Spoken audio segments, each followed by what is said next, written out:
저렴한 인건비만으로 지구 최강에 오를 수 있는 사업들이 몇 가지가 존재하는 것 같습니다. 철옹성같이 오르지 않는 저임금으로 세계 최강의 콜센터 왕국이 된 필리핀입니다.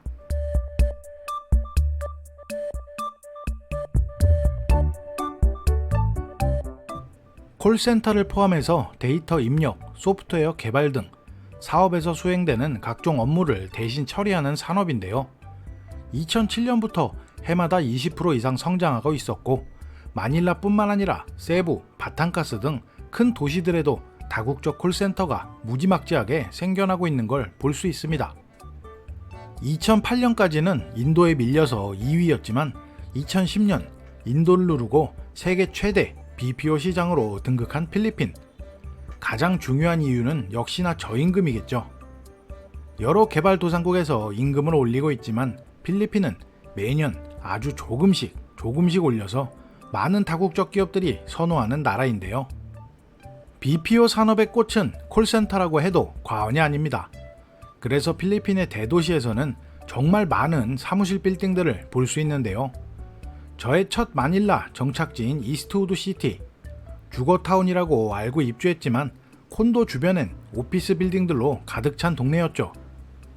점심시간과 저녁 타임이 되면 거짓말 조금 보태서 민족 대이동처럼 사람들이 오고 가고, 24시간 연중 무휴 콜센터의 특성상 새벽 시간이 되면 맥도날드 같은 24시간 패스트푸드점에는 꽉꽉 들어찬 콜센터 직원들을 쉽게 볼 수 있습니다.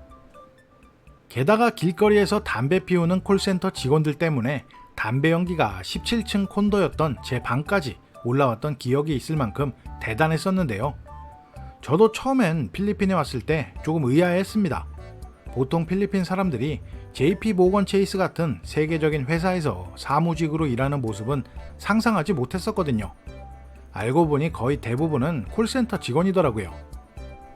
필리핀에만 1200만 명이 관련 업에 종사하고 있고 약 120여 개의 콜센터 업체가 있다고 알려져 있는데요.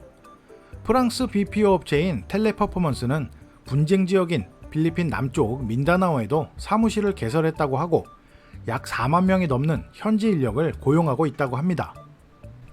콜센터 업체의 대표적인 기업은 JP모건 체이스, 시티그룹 등의 글로벌 금융업체와 아마존, AIG, 스타벅스, 그리고 미국계 다국적 기업인 HSBC, 쉘 등 정말 많이 들어와 있습니다.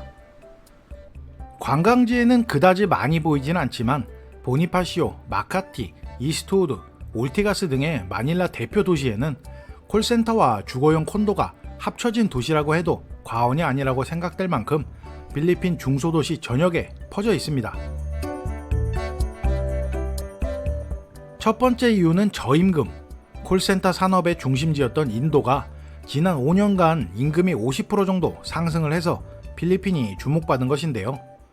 관광산업과 장기간의 스페인과 미국의 식민 지배의 경험으로 아시아에서 서구 문화에 대한 이해도가 높은 편인 것도 하나의 이유가 될 수 있다고 생각하고요. 그리고 영어 구사 능력. 매번 말씀드리는 거지만 미국 식민지 시절 때문에 필리핀 사람들이 영어를 구사할 수 있게 된 건 신의 한 수라고 생각이 또 듭니다. 영어를 못하는 필리핀 사람들을 상상한다면 OFW도 못하고 콜센터 등도 못하고 정말 끔찍합니다. 그러기 때문에 미국과 유럽 등 영어권 나라에서 고객센터에 전화를 걸면 필리핀 사람 혹은 액센트가 강한 인도인이 친절한 상담을 해주는 거겠죠. 콜센터에 고용되기 위한 조건은 최소 학력, 고졸 이상이라고 명시는 되어 있지만 대부분 2년제 이상의 대졸자들로 서비스 정신과 영어 능력은 필수로 본다고 하고요. 한 기업인의 인터뷰에서 필리핀 인력은 최적의 조건을 갖췄고 오래전부터 노하우의 축적과 인프라스트럭처가 잘 되어 있어서 아세안 회원국들의 필리핀 진출도 예상이 되고 태국 등 비영어권 기업들도 BPO 사업을 필리핀에서 운영하길 바라고 있다 라고 했을 정도인데요. 필리핀 정부에서 적극적으로 세제 혜택과 외국 기업들의 필리핀 진출을 지원하고 진입 장벽을 낮춰서 산업화를 활성화시키는 노력도 있었다고 생각이 됩니다. 물론 직책과 경험 등의 편차가 존재하겠지만 2023년 현재 콜센터 직원의 평균 월급은 약 47만원, 2만 페소가 조금 넘습니다. 콜센터에 고용되는 필리핀 대졸 노동자의 최대 연평균 임금은 약 900만원 초반, 40만 페소 미만. 하지만 월 50만원 정도의 급여 외 플러스 알파도 있어서 괜찮은 직업으로 평가받기는 하는데요. 콜센터에서 일하는 필리핀 사람들의 자부심도 굉장히 높습니다. 근무 이력이 무시할 수 없는 경력 사항으로 남기도 하고요. 이런 경력으로 평상시 현지어보단 영어를 사용하는 사람들, 이들을 콘요라고 부르기도 하는데요. 자국어인 필리핀어를 가지고 있음에도 불구하고 좋은 학교와 좋은 직장 출신임을 강조하기 위해서 어디서든 영어를 주로 사용하는 사람들로 취급받기도 합니다. 그래서 일반 서민들은 이들을 마야방, 말 그대로 건방진 사람들이라고 부르는 사람도 가끔 있죠. 회사 규모에 따라 상이하겠지만 메이저 회사들과 계약이 되어 있는 콜센터 회사들 중엔 의료 서비스를 제공받을 수도 있고 정규직인 경우 사회보장 서비스에도 등록이 되어 의료보험도 적용을 받을 수 있다고 하고요. 외국계 기업들이기 때문에 눈에 띄는 노동 착취는 하지 못하니 칼 같은 수당 챙겨주기와 휴일 수당도 받을 수 있고 교통비와 식비 등을 지원해주는 회사들도 많이 있습니다. 아마도 같은 업무를 하겠지만 미국과 유럽의 콜센터 직원들과는 임금이 많게는 10배 이상도 차이가 난다고 볼 수도 있으니 필리핀에서 대학을 졸업한 노동력을 고용하는 비용이 절대적으로 저렴하다고 생각하는 외국 기업들이 군침을 흘리며 달려드는 거겠죠. 주 7일 24시간 동안 쉼없이 운영되는 콜센터. 한국에서도 힘든 직업군이라고 알려져 있죠.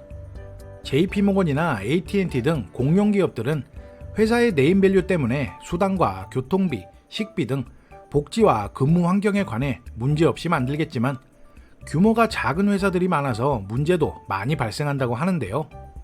2017년엔 한 콜센터 사무실에서 화재가 발생해 37명의 콜센터 직원이 사망한 사건도 있었습니다.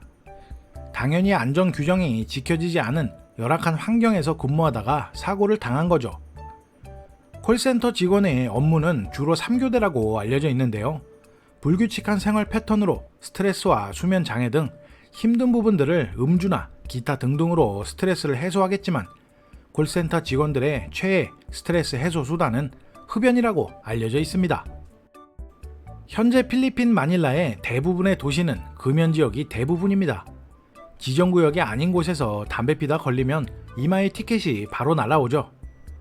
어떤 외국인들은 자기만 삥 뜯으려고 한다 라고 생각하지만 필리핀 사람들한테도 딱지 날립니다. 이스트우드 시티를 예를 든 것처럼 콜센터가 있는 도시들, 새벽 시간에 길거리엔 정말 어마무시하게 담배를 피워대거든요. 하지만 경찰도 포기하는 듯 건물 뒤에 가서 피우라고 안내까지 해주기도 하더라고요. 코로나 때문에 필리핀 콜센터 산업도 어려움을 겪었다고 하는데요. 사무공간에 칸막이를 설치하고 대규모 인원이 상주하는 콜센터의 작업 환경 특성상 전염병에 취약한 상황을 연출해서 재택근무를 유도했지만 개인 컴퓨터의 부재, 인터넷 문제 등의 여러 가지 이유로 일을 하지 못하는 직원들은 무노동, 무임금 원칙에 따라 급여를 받지 못하는 일도 많았었다고 하네요. 향후 인간이 대응하는 콜센터의 운명. 기업 입장에서는 아무리 저렴한 인건비더라도 기계가 대신해주는 개발비와 유지비만 들어가는 방향으로 가길 원하겠죠. 인공지능 기술을 활용한 아마존의 알렉사처럼 챗봇의 출현으로 인간을 대체하고 반복적이고 단순한 일들을 대신하는 날이 멀지 않았다고 하는 기사도 본 적이 있는데요. 만약 그런 기술들이 발전을 한다면 세계 1위를 지키고 있는 수많은 필리핀 콜센터 직원들의 앞날이 궁금해지기도 합니다. GDP의 11%를 차지하는 BPO 산업과 필리핀 국적을 가진 해외 이주 노동자 OFW에 관한 영상을 제가 만들어 보면서 드는 생각은 제조업과 첨단 기술 쪽으로는 아직 희망이 없어 보이지만 그래도 사람이 움직여서 일하는 것에 저임금, 인구 대국인 필리핀은 1등인 것 같습니다. 과연 필리핀 콜센터의 운명은 어떻게 될까요?